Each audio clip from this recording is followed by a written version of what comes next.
ويدا وحوم بح إخواني صدقة عجائبت هذا وحكمده هو مركز مقاشيد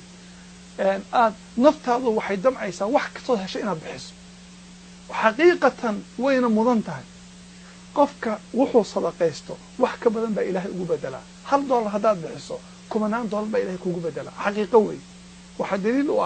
عائشة رضي الله عنها قبل مسلم كاي بدغيسو وأم المؤمنين وقفك أثربته أيضا كرئنا النقطة أو جنة لقش ما كمل أيضا صوما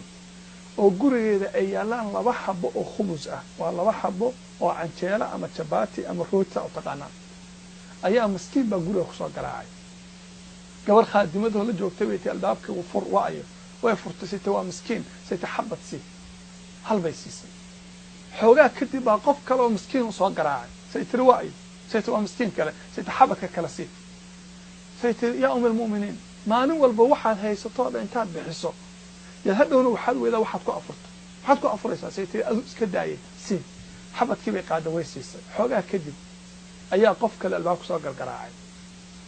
بل فيري مسكين كلا هذا مسكين كلا محانسين أو صدحات البابك تاجن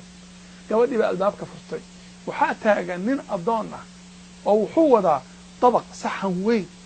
oo neef ari ah waxa dul saaran hilibkiisa la shiilay barbecue anagu naqaana sagdan la solay oo rooti dusha ka saaran yahay tira badan markaasuu wuxuu yiri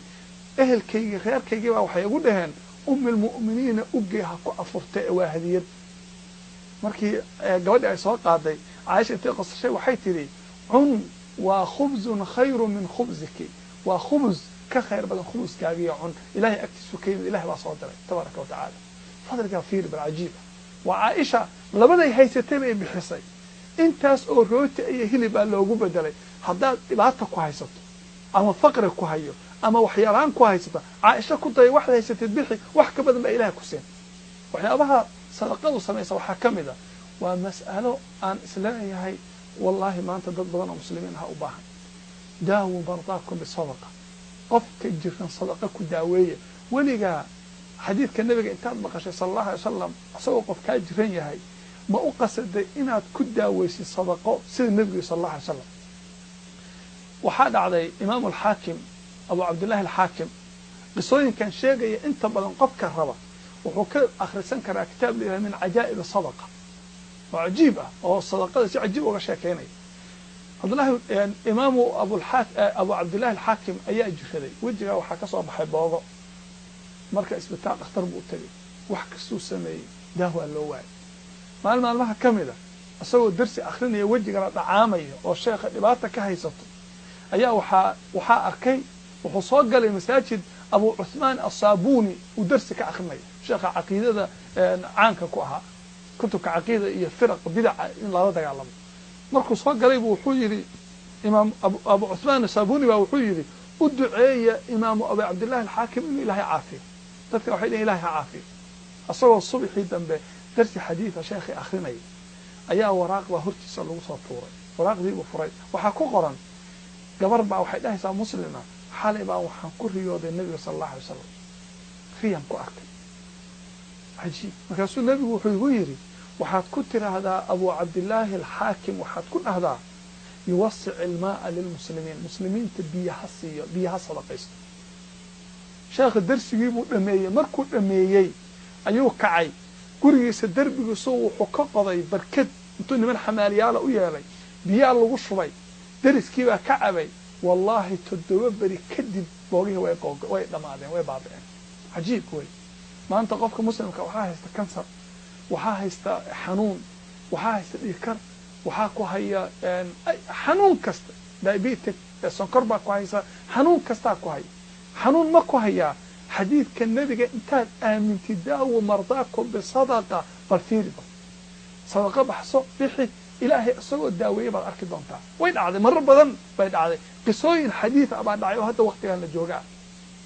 waxa dhacday qisa cajiib ah laba cunug oo yar yar oo walaalaha ciyaaraya ayaa mid kamida dhigta isha waxa ka galay qori waxba ku jabay isha way dhacaamaysaa waxba ku jira dhaqaatiirtii loo geeyay oo dhan way ka baqeen isha meesha madoway dhakhtarkaas wuxuu leeyahay anu cajiib ma taaban karo waa khatar ishaan haddaan taabto isha wuu beelayaa cunug hooyadii way iska oyday way dhibaatootay cunugii ma seexan karo indhihii biyaha ka da'aya maalintii dambe waxay maqashay nabiga sallallahu alayhi wasallam xadiidkiisa daa'u mardaakum bisadaqa ma nabigaa yidhi sallallahu alayhi wasallam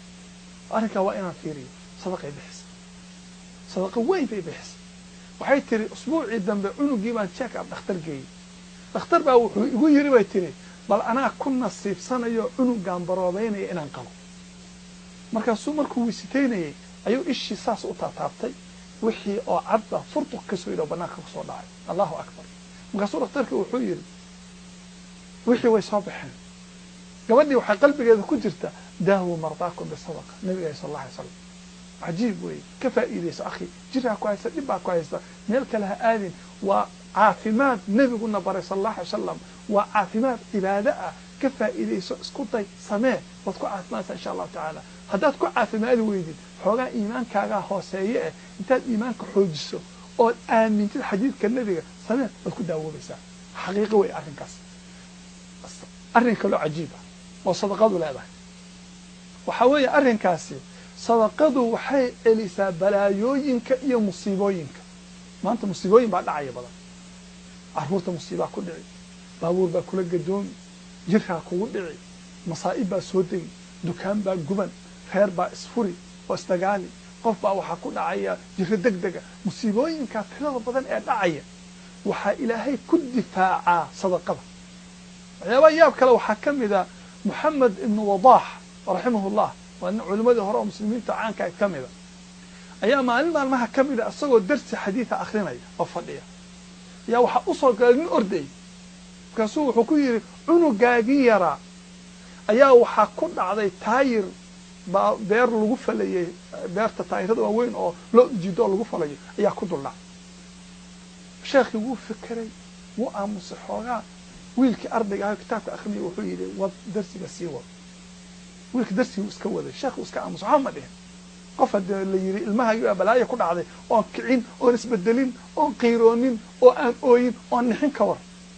darsigii markii uu xoogaa socday ayaa nin kale ordayaa soo galay markaasuu wuxuu yidhi abshir bishaarayso moxamed ibnu wadaaxow wiilkaagii taayirkii waan ka kicinay waxba ma gaarin maradiisii unbuu la haray maradii unbaa ku dhegtay taayirkii xabad wiilkii ma gaarin ninkii sheekhiyaa wuxuu yidhi awalaan yaabayey awal ayaan yaabanaa saaka waxaan arkay buu yidhi wiilkaa yarka ah oo albaabka maskiin soo gargaraacay xabado khubus oo rooti ah siinaya markaad hadda idhahdeen buu yidhi dhibaataa ku dhacday waxaa isu kay qaban weyday saakuu sadaqa baxsaday haddana musiibaa ku dhacday arrinka asalkuna wuxuu ahaa asadaqatu tadfacu albalaaya sadaqadu balaayooyinkay celisaa marka wuxuu waa isu kay qaban weyday laakiin waan fahansanaa inaan wax ku dhacayno qofkaas iimaankaa fiir akhi haddaad sadaqa baxsato ood maanta wax sadaqaysato musiiba kuma dhacaysa dhibaata kuma taabanayso ma ku daraa qiso kale insha allahu tacaala waxaad moodaa qisooyinka aad bay u badan yahay qiso kalea idinku daraya oo cajiiba waxaan rabaa qofka muslimkaa inuu bal dareemo fadliga ay sadaqadu leedahoon daawo ka raadin kitaabka min cajaa'ib sadaqa sheekh ayaa wuxuu qoray wuxuu yahay anoo meel nin macalimiinta ka mid oon ku kalsoonah wuxuu ii sheegay buui anoo meel taagan baabuurta laga raaco ayaa wuxuu yihi waxaa ii yimid cunug yaroo ordaya oo miskiin ah markaasuu yaa cam adeerow waxaad isiisaa 10 riyaal 5 riyaal wax un isii aan khubus ku gato maxaad ku gadanaysaa shawaarmaan ku gadanaya 5 riyaal baa intaan soo bixiyaan siiyey buui 5 riyaal baa intuu aad u farxay buu la orday wuxuu ku galay iyo makhaayad buu galay wuxuu anoo cunugii weli ka fakeray cunugii maskaxiisu ku jira ayaa wuxuu yihi waxaan anigii 4 kale yaa baabuur taxi asla kiraysanay wadamada muslimiin taxi waa la soo sheer gareeyaa markaan xoogaa soconay ninkii taxiilaha baa i caayay nin adiga nin xun baa tahay adoo kale ma qaado iga deg taxiga nin aniga maxaad iga rabtaa oo nin khabiis baa tahay nin xun baa tahay waa isdagaalay waxaan irabi waayo lacagtayda ii celi waa kaa harayaa lacagtii wuu ii soo celiyey waan soo qaatay waa soo lugeeyey meeshaan taxiga ka soo raacnay baan nimid anagu wuxuu xanaaqsan oo isdejinayaan meesha imid baabuur kalaan soo raacay wallaahi wuxuu yidhi markaan xoogaa kadib soconay ayaa waxaan u nimid baabuurkii oo intuu gadoomay oo uu gubtay 4 nin iyo darawalkii 5 ku dhinteen